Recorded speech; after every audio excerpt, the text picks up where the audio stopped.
అందరికీ నమస్కారం. ఈ వీడియోలో మరికొన్ని సాయి లీలలతో పాటు బాబావారి రూపురేఖలు ఎలా ఉండేవి అనేటువంటి విషయాన్ని కూడా ఈ వీడియోలో తెలుసుకుందాం. ఈ ఛానల్ని ఇదే ఫస్ట్ టైం చూస్తున్నట్లయితే తప్పకుండా సబ్స్క్రైబ్ చేసుకోండి. అలాగే లైక్ చేసి మీ ఫ్రెండ్స్కి రిలేటివ్స్కి షేర్ చేయండి. అహ్మద్నగర్ జిల్లాలో గోదావరి నది ప్రాంతంలో చాలా పుణ్యతమములు. ఎందుకంటే అక్కడ అనేక యోగులు ఉద్భవించి నివసించారు. అట్టి వారిలో ముఖ్యులు శ్రీ జ్ఞానేశ్వర్ మహారాజ్ అయితే షిరిడి గ్రామం అహ్మద్నగర్ జిల్లాలో కోపర్గాం తాలూకాకు చెందింది. కోపర్గాం వద్ద గోదావరి దాటి షిరిడీకి వెళ్ళాలి. అది దాటి 3 కోసులు పోయినచో నీంగాం వచ్చును. అచటికి షిరిడి కనిపిస్తుంది. కృష్ణా తీరమందు గల గాణగాపురము, నరసింహవాడి, ఔదుంబర్ మొదలుగా గల పుణ్యక్షేత్రములలాగే షిరిడి కూడా గొప్పగా పేరుగాంచినది. పండరీపురమునకు సమీపమున గల మంగళవేడయందు భక్తుడగు దామాజీ, సజ్జనగడమందు సమర్థ రామదాసు, నర్సోబాచివాడి యందు శ్రీ నరసింహస్వామి వారు ఎలా వర్ధిల్లారో అలాగే శ్రీ సాయినాథుడు షిరిడీలో వర్ధిల్లి దానిని పవిత్రం చేశారు. బాబా రూపురేఖలు ఎలా ఉండేవంటే, సాయిబాబా వలననే షిరిడీ ప్రాముఖ్యం పొందింది.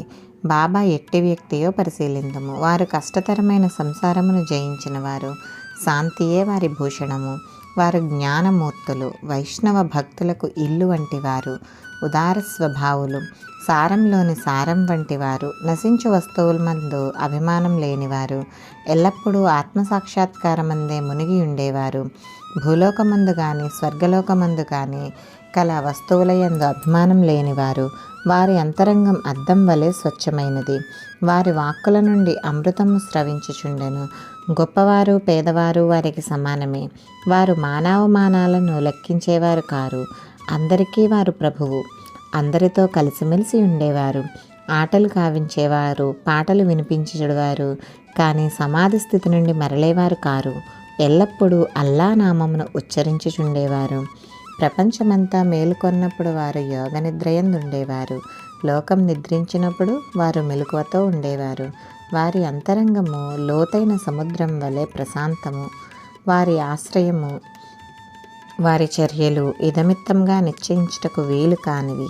ఒకచోటనే కూర్చున్నప్పటికీ ప్రపంచమందు జరుగు సంగతులన్నీ వారికి తెలియను. వారి దర్బారు చాలా ఘనమైనది. నిత్యం 100 కొలది కథలు చెప్పుకున్నప్పటికీ మౌనం తప్పేవారు కారు. ఎల్లప్పుడూ మసీదు గోడకు ఆనుకుని నిల్చుండేవారు. ఉదయం, మధ్యాహ్నం, సాయంత్రము లెండి తోట వైపు కానీ చావడి వైపు కానీ పచారులు చేస్తూ ఉండేవారు. ఎల్లప్పుడూ ఆత్మధ్యానమునందే మునిగి ఉండేవారు. సిద్ధపురుషుడైనప్పటికీ సాధకుని వలె నటించువారు. అణకువ నమ్రత కలిగి అహంకారం లేక అందరినీ ఆనందింపచేయువారు. అట్టివారు సాయిబాబా. షిరిడీ నేల వారి పాదస్పర్శచే గొప్ప ప్రాముఖ్యం పొందింది. జ్ఞానేశ్వర మహారాజ్ ఆళందిని వృద్ధి చేసినట్లు, ఏకనాథుడు పైఠాను వృద్ధి చేసినట్లు శ్రీ సాయిబాబా షిరిడీని వృద్ధి చేసెను. షిరిడీలోని గడ్డి రాళ్ళు పుణ్యం చేసుకున్నవి. ఎందుకంటే బాబా పవిత్ర పాదములను ముద్దు పెట్టుకొని వారి పాదధూళి తలపై వేసుకోగలిగినవి. షిరిడీ మా వంటి భక్తులకు పండరీపురము, జగన్నాథము, ద్వారకా, కాశీ, రామేశ్వరము, బదరీ, కేదార్, నాసిక్, త్రయంబకం, ఉజ్జయిని, మహాబలేశ్వరం, గోకర్ణం వంటిది షిరిడీ. షిరిడీ సాయిబాబా స్పర్శయే మాకు వేదపారాయణ తంత్రము. అది మాకు సంసార బంధములు సన్నగిల్ల చేసి ఆత్మ సాక్షాత్కారమును సులభ సాధ్యం చేయును. శ్రీ సాయి దర్శనం యోగ సాధనంగా ఉంటుంది. వారితో సంభాషణ మన పాపములను తొలగించుచుండేది. త్రివేణి ప్రయాగల స్నాన ఫలితము వారి పాదసేవ వల్లనే కలుగుచుండేది. వారి పాదోదకము మన కోరికలన్నింటినీ నశింపచేస్తుండేది. వారి ఆజ్ఞ వేద వాక్కుగా ఉండేది. వారి ఊదీ ప్రసాదము పావనం చేయుచుండెను. వారు మన పాలిట శ్రీకృష్ణుడిగా శ్రీరాముడిగా ఉండి ఉపదేశము ఉపశమనము కలిగింపచేయుచుండెడివారు. వారు మనకు పరబ్రహ్మ స్వరూపం. వారు ద్వంద్వాతీతులు. నిరుత్సాహంగా కానీ ఉల్లాసంగా కానీ ఎరుగరు. వారు ఎల్లప్పుడూ సచ్చిదానంద స్వరూపులుగా ఉండేవారు. షిరిడి వారి కేంద్రమైనను వారి లీలలు పంజాబ్, కలకత్తా, ఉత్తర హిందూస్థానం, గుజరాత్, దక్కన్, కన్నడ దేశాలలో చూపుచుండేవారు. ఇలా వారి కీర్తి దూరదేశాలకు వ్యాపించగా భక్తులు అన్ని దేశముల నుండి షిరిడి చేరి వారిని దర్శించి వారి ఆశీర్వాదం పొందుచుండేవారు. వారి దర్శన మాత్రం చేతే భక్తుల మనస్సులు వెంటనే శాంతి వహించుచుండేవి. పండరీపురంలో విఠలుడు రుక్మాయిలను దర్శించినచో భక్తులకి కలిగే ఆనందం షిరిడీలోనే దొరుకుచుండేది.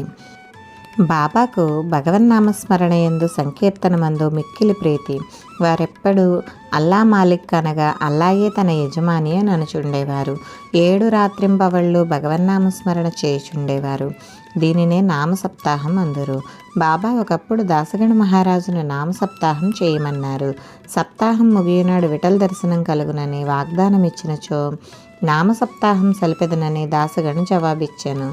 బాబా తన గుండెపై చేయి వేసి తప్పనిసరిగా దర్శనమిచ్చును. కానీ భక్తుడు భక్తి ప్రేమలతో ఉండవలెను. ఠాకూర్నాథ్ యొక్క ఠాకూర్ పట్టణము, విఠల్ యొక్క పండరీపురము, శ్రీకృష్ణుని ద్వారకా పట్టణము ఇక్కడే అనగా షిరిడీలోనే ఉన్నవి. ఎవరు ద్వారకకు పోవలసిన అవసరం లేదు. విఠలుడు ఇక్కడే ఉన్నాడు. భక్తుడు భక్తి ప్రేమలతో కీర్తించినప్పుడు విఠలుడు ఇక్కడే అవతరించును అన్నారు బాబా. సప్తాహం ముగిసిన తరువాత విఠలుడు క్రింది విధంగా దర్శనమిచ్చాను. స్నానానంతరం కాకాసాహెబ్ దీక్షిత్ ధ్యానంలో మునిగి ఉన్నప్పుడు విఠలుడు వారికి కనిపించాను. కాకా మధ్యాహ్న హారతి కొరకు బాబా వద్దకు పోగా తేట తెల్లంగా కాకాను బాబా ఇలా అడిగాను, విఠల్ పాటిల్ వచ్చాడా, నీవు వానిని చూచితివా అని. వాడు మిక్కిలి పొగరబోతూ వానిని దృఢంగా పట్టుకును, ఏమాత్రం అజాగ్రత్తగా ఉన్నను తప్పించుకుని పారిపోవును అన్నారు.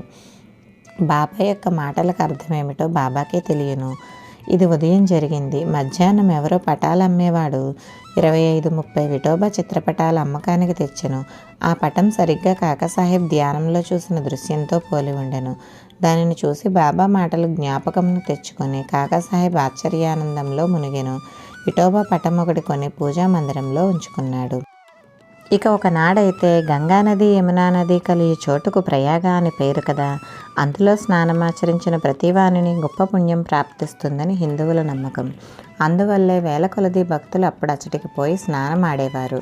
దాసగణ కూడా ప్రయాగ పోయాచటకు సంగమంలో స్నానం చేయాలని మనస్సును తలచెను.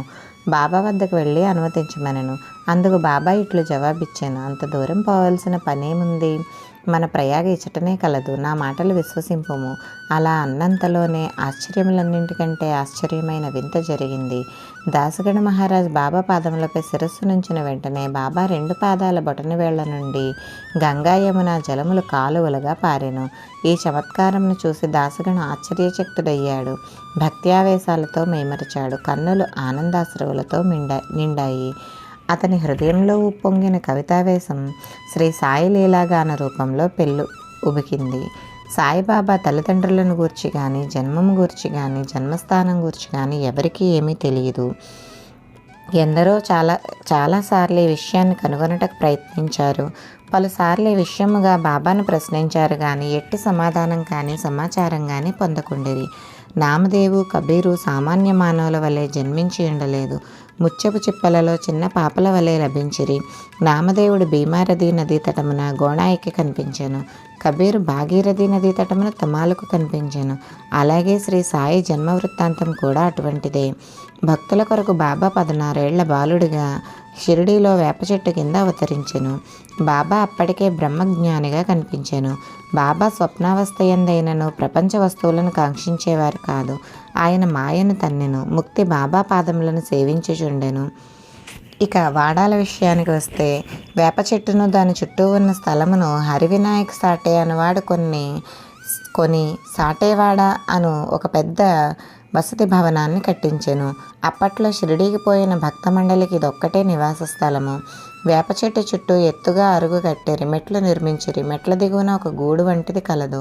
భక్తులు ఆ మండపంపై ఉత్తరాభిముఖంగా కూర్చునేవారు. ఎవరిచ్చటకు గురు శుక్రవారంలో ధూపం వేయుదురో వారు బాబా కృప వల్ల సంతోషంతో ఉండేవారు. ఈ వాడ చాలా పురాతనమైనది కావున మరమ్మత్తుకు సిద్ధముగా ఉండెను. తగిన మార్పులు మరమ్మత్తులు సంస్థానం వారు చేసిరి. కొన్ని సంవత్సరాల తరువాత దీక్షిత్వాడ అనే పేర ఇంకొక వసతి గృహం కట్టబడింది. న్యాయవాది అయిన కాకాసాహెబ్ దీక్షిత్ ఇంగ్లాండ్కు పోయెను.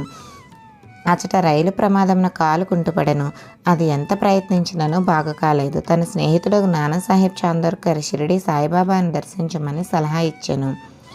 1909వ సంవత్సరంలో కాక షిరిడీకి పోయి బాబా దర్శనం మాత్రమనే అమితానంద భరితుడై షిరిడీలో నివసించుటకు నిశ్చయించుకొనెను.